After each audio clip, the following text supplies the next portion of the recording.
Maintenant, na Kabila, divorce total. Divorce consommé. Kabila y a les sous dans CLT. Kabila bisona orange. Lokola Kabunda avec Boronangé. Voilà l'occasion pour Boronangé. Il est pressé par mes rayangote. Mobutu ameka yango ayoka son. Muza ayoka yango son. Les loka Kabanga ayoka tozo pouvoir. Et c'est maintenant. Boyoka siko ndengeni les soleils obeta. Oyo nyonso bango basali bayebake bakokutana na kombata na nzela. Bisika bango bakozala toyebi bandako na bango. Babosana teke mboko oyo. Biso pe poto ide bes posana droit. Ici bango za Kabila lebi. Bolongo la Kabon puisque quoi pour la bise zo faré puisque il faudrait bazaki trop sûr président ko sala ina nete. Plan na bango ba préparer que zaki coup d'état et ça le préparer déjà président ko sala ina nete. C'était ça.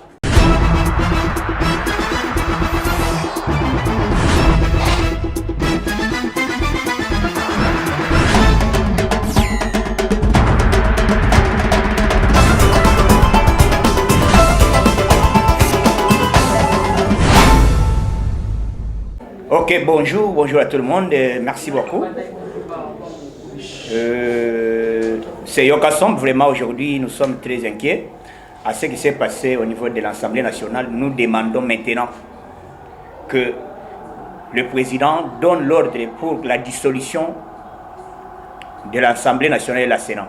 Par rapport à ce qui s'est passé, on a voté nuitamment. C'est inacceptable, c'est pour cela. Nous, les combattants de l'IDPS, et moi-même, l'ambassadeur de tous les parlementaires debout, nous exigeons que l'Assemblée nationale soit dissoute. Donc, c'est maintenant où nous devons nous débarrasser avec ce genre de personnes, le FCC et la MOCA. Ils sont se complotés contre Jean-Marc Kabon.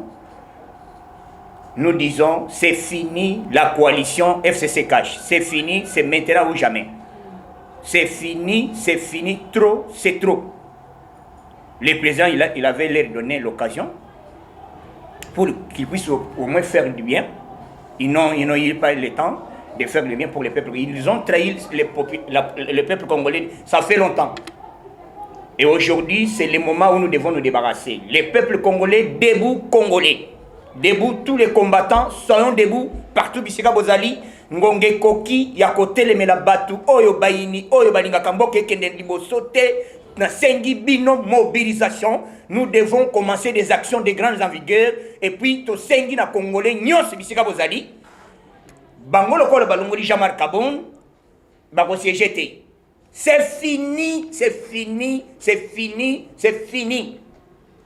Ngonge koki oyo tokoki ko sala Totikela ki bango, président Sali a l'accès bonne foi, il y a que peut-être Bakos Sala et l'eau quoi bien. D'ailleurs, ce qui est le Jean-Marc Kabon, ce n'est pas Jean-Marc Kabon, il y a mon Kabimaka pour premier vice-président de l'Assemblée nationale. Et ça dit coalition, FCC Cash. Donc, le col Kabon a l'ongwe, cela veut dire, na bango nyonso hors périmètre cellulaire. Et soit éteint. C'est fini, ngonge koki, oitolobaki, batola pakaba mona perève. Otolobaki ngonge koki ya ko se débarrasser ya kolongola FCC yango moni FCC la muka INC bangonyo se basangana bloc moko contre Félix Seked Chilombo. Montu balongoli ce n'est pas Jean-Marc Kabon donc ba visé président de la République Félix Seked Chilombo puisque Jean-Marc Kabon a telemelaki et loko na bango ba préparer ki coup d'état et pas monsieur Alexis Tambwe Mwamba. Na Congrès balinga basala donc bazala ki prêt ya kolongo le président de la République le ko le Kabunda dénoncer le kuana kanda na bango nyoso ezali contre Kabunda te ezali contre le président Félix Seked Chilombo. C'est ça le moment donc toko ngonge koki congolais telema biso sko to banda action le ko la bino botomboli biso to lala ki na biso le ko le to lala ki ngonge koki maintenant peuple congolais. C'est ça le moment donc ngonge koki totalement ngonge koki tolongola ba kabiliste tout ngonge koki tolongola système ya kabiliste o evanda depuis des années il y a système ya viol ya vol o ba sala des années baza banani bazali bat oyo bazobo ya Kabunda puisque Kabunda a empêché moyen de bayi bakambongo ezalité azali ko empêcher ba makambo ebele yango moni basali pe vote bakayi ko sala mo ere nini na butu papa vote pour nous destituer soi-disant ba voter na boto lokola bino bo voter na boto biso ko tolo bana moi na sengi na peuple congolais na sengi na ba congolais nyonso ba combattre au moment où on vous parle les mouvements et telemi partout bisika ah ouais na 10e to telemi to zo banda ba action ti to koyoka ke ba tout FCC panzani donc to sengi na minute oyo lokola garant de bon fonctionnement atikela ki bino temps Janine Mabunde ba bengi pas président de la République après ça matoy Mateya ateyo kete il faut to sala musala ndenge sengeli voilà idée à Kabila bato FCC bomoni MLC to sito lobaka kala MLC na FCC na EPPRD ezali est égal une seule chose donc bakabonate bazala kelo comme babeta kama chindenge moko depuis baloba ke bazo destituer boyo ki déjà ke bazo linga balongola imilitaire tamomwamba média mon côté ezolobela yango Mutu moko te azobeta c'était na dossier wana puisque ntamwamba il faut alongwa mutu moko te Seigneur merci puisque tu comprendre bat tozana bango tozana adversaire oyo balingi fatite ngonge koki peuple congolais méchant donc ngonge koki oyo bakokufa bakufi oyo bakotikala batikali bibeba oyo koya eya ngonge koki méchant kabunda longwe tolobi pona kabunda te puisque dès lors que Kabunda Lungwe, c'est la vie de la coalition EKI. Le coalition EKI, Tozo Bandela maintenant, dissolution, il y a Assemblée nationale, il y a Sénat. Président, Bisso Tozo Somba Kadena. À partir d'aujourd'hui, Tozo Banda Action, il y a Makasi. Le col Bango Batumboli Bisso, moment où il va profiter, il y a le coronavirus, où il y a intelligence, Bisso fait le but de croiser les bras, Tozo Banda Action, Tozo qui te signe terrain, Toko Banda comment, pour ça, il y a empêcher, problème na Bango, il y a ténèbres. Ce sont des gens animés de mauvaise foi. Ce sont des sorciers. Ce sont des gens qui ont pillé ces pays, laissé les pays par terre. Ce sont des gens qui ont tué des gens, massacré le peuple congolais des années. On en a marre. Fini match. Totelemi lokola motumoko, lokola bino boluki biso, ngonge koki. Boyoka kayi de pese malari boso. Lokola bino bo profiter biso na confinement donc c'est ça le moment to senga kitolo kabino silence ya président de la République ce qui kabunda zawana ce n'est pas kabunda c'est Fatinde atinda e akene ko sona négociation maintenant na Kabila divorce total divorce consommé Kabila ya lisusu na selete Kabila bisona orange koyate soko yimura bakangayo koyate binona bisona bino tokabani tiko to banda guerre to mona nani akolonga na opposition bolonga bisote mais le facha sana commandement zela okoyoka numéro 0 bar 6 bar Félix Chilombo bar chef de l'État par rapport à l'incident qui s'est déroulé au cycle de l'Assemblée nationale voilà l'ordonnance signant numéro 0 bar 6 est suspendu jusqu'à nouvel ordre l'Assemblée donc bakangi yango to bandeli masolo et puis gouvernement c'est pour cela bientôt encore ordonnance c'est pour bientôt Fachi Beton merci puisque vous êtes excellents puisque mayele na yo zanango et mon ami ozana bolingo pe expérience ozana muntu azana na mboko na mon Afrique azana ngote donc to comprendre ba to na ba na coalition peuple congolais to chebino na ba témoin to la kisi était vraiment to travailler na bat et caméra trahir biso officiellement bomoni yango 100 jours étouffé bomoni maintenant to na coalition pour to kamamboka bomoni comment monsieur nani madame plutôt madame Mabunda ya Mabunda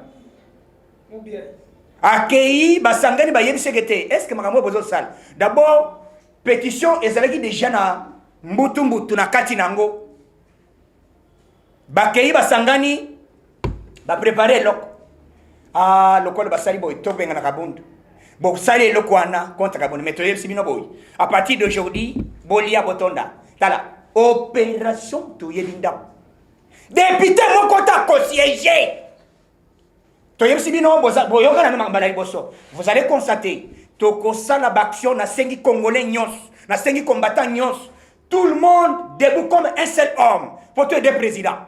Pour te deux présidents, il faut battre nyos Tobandera zéro. Coalition FCC cache. D'ailleurs, c'est bientôt. Secrétaire général de Koloba par bouche autorisée. Et puis président, orientation Zaliao. Tous les 4 fédéraux, les sectionnaires, les cellulaires, tous les combattants dans le monde entier. Moi, je vous présente ici comme ambassadeur de tous les parlementaires debout dans le monde. Je mets en garde. Et puis, c'est à partir d'aujourd'hui, nous allons commencer les actions. Si terrain, Tokoti Kanzela Lissusute, puisque Corona est allé, non! Fini! On est en colère, puisque Batoy Basali Mabe, Bazolinga toujours comme Tinda Bisso. Bazo Tinda Bisso toujours Namir. Mais Bisso, tu es bango que si ça me balouga neuf. Au moins, il est passé dans la pyramide renversée. Il est passé dans la pyramide. Mobutu ameka yango ayoka son. Mouza ayoka yango son. Les loka belakabanga ayoka tozo pouvoir. Et c'est maintenant, boyoka siko ndengeni le soleil obetama. Président Fachi, et Sika Zali, stratégie Zali. Toye bisabinote. Okoyoka déjà. Et là, vous avez besoin de minute. Nous avons besoin d'une information, dissolution, États-Unis à prendre acte. Alors, oui, nous prenons acte. Merci, merci. Nous allons aider Fatih pour la bonne gouvernance. Nous allons envoyer 50 militaires au niveau de l'Assemblée nationale. Américains, Ayebi Lingarati, Ayebi français, Ayebi anglais. Pour expliquer, donc maintenant, tu vas dire d'action. Ngonge Sili a des bêtises, tous tellement en colère. Et là, Salami Naboutou, les lobbies base à IDPS, tous les combattants partout, ici à Bozali, Ngaï Nazalia, vous représentez Bino, comme ambassadeur, il y a parlementaire debout dans le monde, Nassiebi Sibino ke, Tene, Botelema Likolo, Botelema, Ngonge Koki, Batoyo, Tobengana Bango, Bakeli Bisika Bikauka. Moi, je n'ai pas ma secrétaire. Le col est logo et salami c'est Kabila. Mon taïbisi va mouza Kabila le bi. Bolon le Kabon puisque comme la bise faré puisque il faudrait balazaki trop sire président ko sala ina nete. Plan la banque va préparer que zaki que coup d'état et ça le préparer déjà président ko sala ina nete. C'était ça. Le col Kabon a dénoncé l'Okwana. Il y a état d'urgence et puis caméra zaki na complice ma solo. Makambo zo ma coup d'état. Donc mon toit de jouer en Bozali Jean-Marc Kabon a sauvé non seulement IDPS, non seulement Fachi, mais à sauver nation. Puisque, et là, quoi, Betaki, et Zalaki, et là, on a dénoncé ma bête salami. Mais ce qui est là, la mère dans le bac qui est basé sur le mot d'ordre. Mais le mot d'ordre, on n'est pas à Boutou. Baké vous votez Boutou. Cela veut dire, accepter le mot d'ordre de Nabango, oh, et Zalaki, Bapesa qui va Joseph Kabila. Biso, na Elsibino, information à moment où biso na Kabila orange. Yo kaso na za mutuna na ina tuna ba question bani balé. Ya liboso na ina tuna. Avant voter Salama, tout le monde qui président national, il y a l'Assemblée nationale, j'allais m'abonner à na président il y a République démocratique du Congo, moi na boka Félix Antoine Tshisekedi. Il y a tout l'union ça par rapport à ça. Et puis question à Mibale. Tu yoka déjà plusieurs fois. Moi na boka le président Félix Antoine Tshisekedi ba respecter été mbanamba. To simika jali mabunda président ensemble. To yeko simba lisusu mwana mboka Alexis Mumamba président Sina. Wana quand il y a ko dissoudre l'assemblée ça là qui était très nenga lobaye que non c'est ba pousser nga na ko dissoudre. Lelo Jean-Marc Kabunda le ba dissoudre. Pensez-vous que les présidents a ko dissoudre l'assemblée et ceux qui ne veulent beaucoup senga bon maintenant beaucoup c'est un mode d'été beaucoup voter la fatigué beaucoup petit ça parlementaire ba contre il y a parlement. Est-ce que beaucoup long à peine le poser on pense à tout ce qui fait ça le contraire beaucoup sous kawal. Bon biso to salé on a notre long atteint. Biso tozolo peut-être eux sont azoloba et ça déjà yo ka déclaration ngana le bi yo ka partout mutu nyonso na minute ya le bi ke bandeko ya FCC bandeko ya nani balakisi motema mabe donc pona bango pona biso na bango fini match mais je t'informe ngana zara na nani na zaide pese ce qui na o ngana zolo bina FCC était je sais quoi je dis je parle na yebire kuna zo solo la coalition et Sili. À partir d'aujourd'hui, mon côté, puisque mon chef, il y a délégation à la coalition, c'était Jean-Marc Kabon. Mais rencontre-moi. Écoutez, madame, le la coalition, mon délégué par le chef de l'État, c'est Jean-Marc Kabon. Le rôle de coalition Zali. Fini! Et c'est fini. Rencontre Fatina Jali Mabunda avant. Ayebissier à toi cité. À toi cité, à la salle de Maramakingakat. C'est maintenant ou jamais, jamais. Donc, mais c'est fini. Yokason.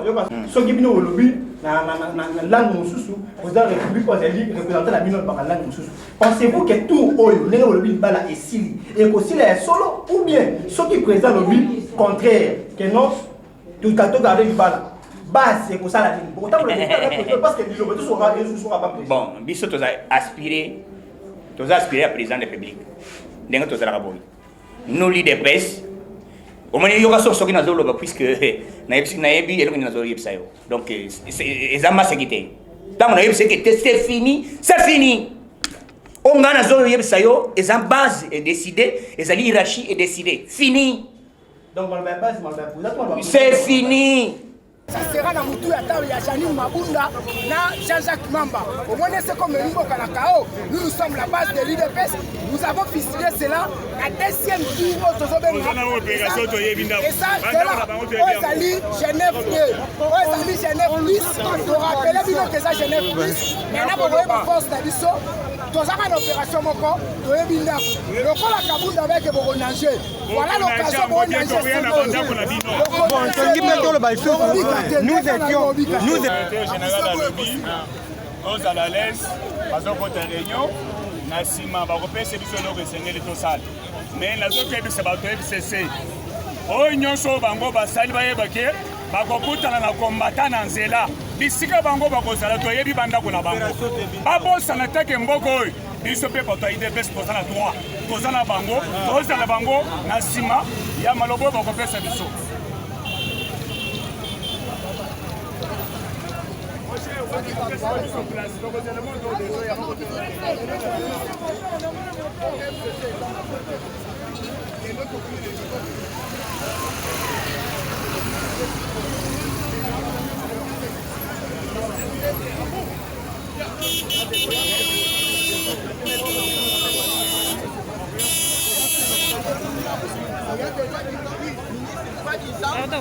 Sénateur, Kolingi Tutu, coalition ou mariage wana, et puis, si tu comprends, c'est le bisoté. Bisoto Zakaka, déterminé. Jean-Marc Bayebi, c'est biso à Salinini. Mbebe Nini, à Salio et Balongoli, tu comprends, c'est mon touté. Et puis, de fait, tu comprends, c'est mon touté, le collègue à Jean-Marc Té, mariage wana, pas de tout Kaka, parlement. Marlos, aujourd'hui, événement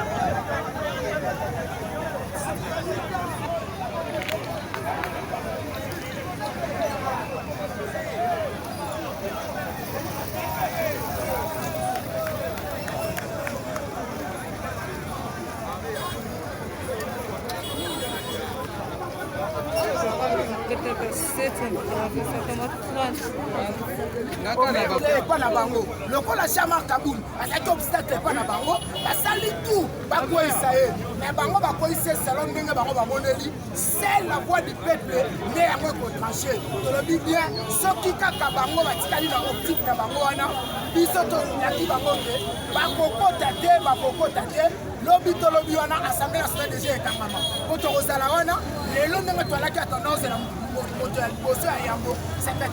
secrétaire général à IDPS Augustin Kabouya auti ko mo na zaki dala e pembeni lobi na biso ke tozo solo la entre état major nyonso ya IDPS tozo solo la toyoka ye pa yoka biso akozwa posa na biso base posa na biso oza ke Kabila kwa kangama na justice internationale oza ke FCC faut pas panza na l'église na bango busoba on va se compléter contre mboka na république faut pas gagner la musique de façon que le peuple congolais a la libre. Voilà pourquoi Bisso, Otoyoka Bakondi, Otosa leader de masse de masse de et que 5 000 monde de Massawana, vous comprenez que attention de Makasi Awa, la Suka Malobako est allé payer plus d'argent, la message pour éclairer Bino, c'est la Tokota la réunion, on a ensemble Augustin Kabouya, Otoko Rakosolola, rapport à la Kotaboka, la Moutouka ya Lelo, dans le monde d'autres, il y a des personnes qui sont alors, on a vu que l'opération de bango bakoki kozwa moko en otage te kongo eza ya mabunda te kongo eza ya tambo ya mamba te kongo eza ya boshabi te kongo eza ya minaku te et ça olive et ça kanambe le Congo nous appartient.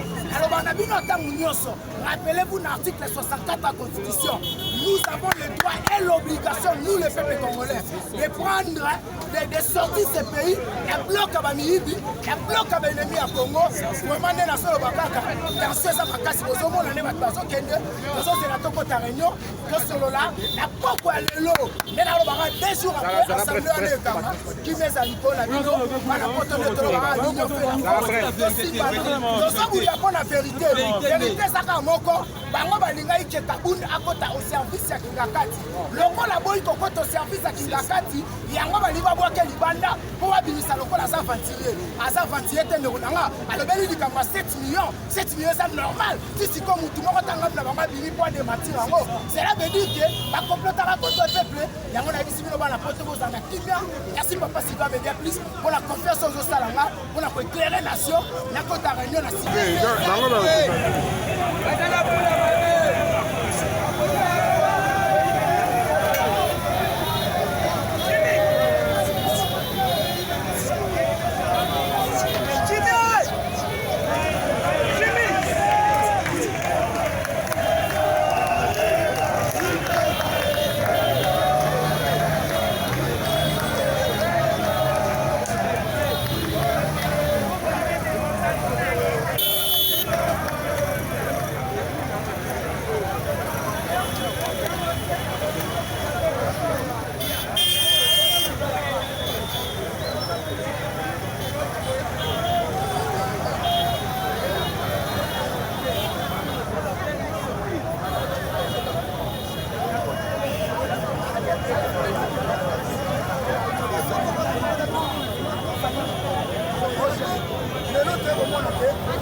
c'est que le président Jean-Marc Kabunda a dit qu'il y a une assemblée pour la coalition pour ensemble.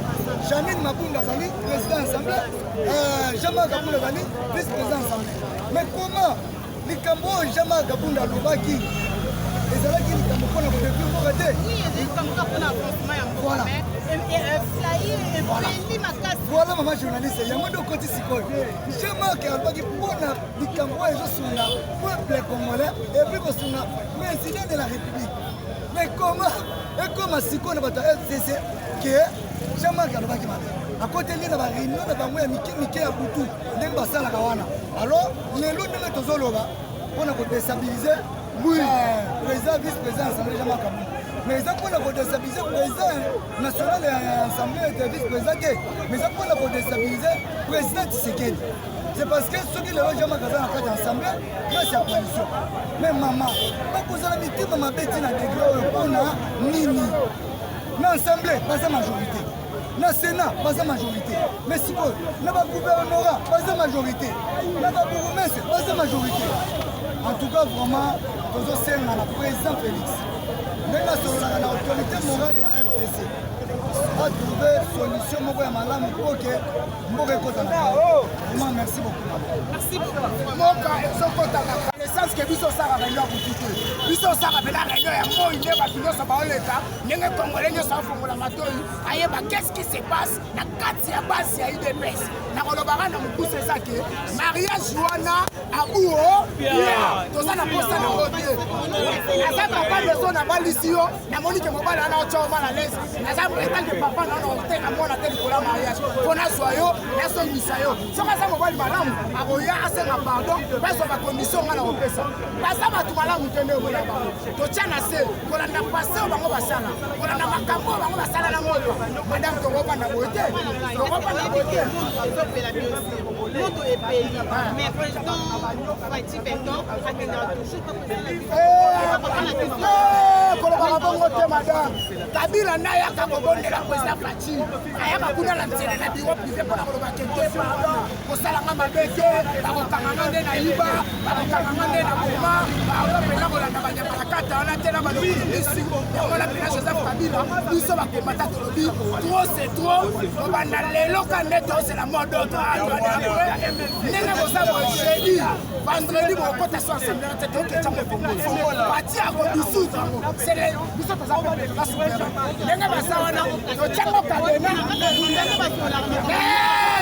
buta kokota makabuni na évolue oyo esalami eza évolution toza na coalition oyo likolobake so bino boza liboso biso tozala soki biso toza liboso bino bozala boni na oyo etalaki intérêt ya nation bino botalika par na bino osi bolongoli Jean Marc Kabunda na réunion butu mpo alobaki likamba 7 millions akosaki te toza na covid-19 vie eza mpasi omona ndenge bato bazolela société ezokanga siko oyebisanga bango balingaka kongo ekota bazwa mbongo oyo kuta bakoli couleur mosala sena moyibi ata mokamba abengi yo na moyibi ana bengi internationalmobilisateur basomona oza assassin basiki yo Jean Marc Kabunda estime mpona badepense wana vous savez que oyo Jean Marc Kabunda asalika sauvaki chef de l'état mpo bango balobaki ke chef de l'état yango nde tolingi siko toyeba tolingi nde siko toyeba po baexplike biso mpona nini badestitue l'affaire à 7 millions baza bayini ya peuple ezala na 7 millions para peuple ezala na oyo bango basala para peuple epuis moto bolinga bodiskute nini pétition na ye aza na osare aza na maboko ya leta moto aza na maboko ya leta bokange nde nini bosanga dosie nini po leta silisa na ye apres tosoba yango moni bandeko na biso ya idps baboyaki batie matata mobule pétition ezaki renvoye ezaki rejeté Janine Mabunda azwi consigne ya Joseph Kabila azongisi badepute na kati ya sale oke bafotenga Jean Marc Kabunda lokola atiaka ye mal à l'aise asala nini alongwa lokola Kabunda longwe oyeba eke guerre ebandi ya makasi mboka okendaka o akozi ya oyo bino boluki parceke tomoni ke bolingaka mboka te bolingaka pepe te bozoluka patia kweya olie patia kweya bino nde bokokwea toyebi nda coopération eza toyebi nda modela mpe ezaki babosala coopération eza toyebi nda Janine Mabunda kongo eza ya yo te Kabila kongo eza ya yo te justice internationale efokanga na Joseph Kabila na oyo asalela biso eyeba yango bien tobeti sete tobeti mpe ya sete mariage wana amour bien mariage eza te wana posala yango te motamta kozwa charge akobatela kwe na ye buki totala siko biso na bango ndenge baza na raison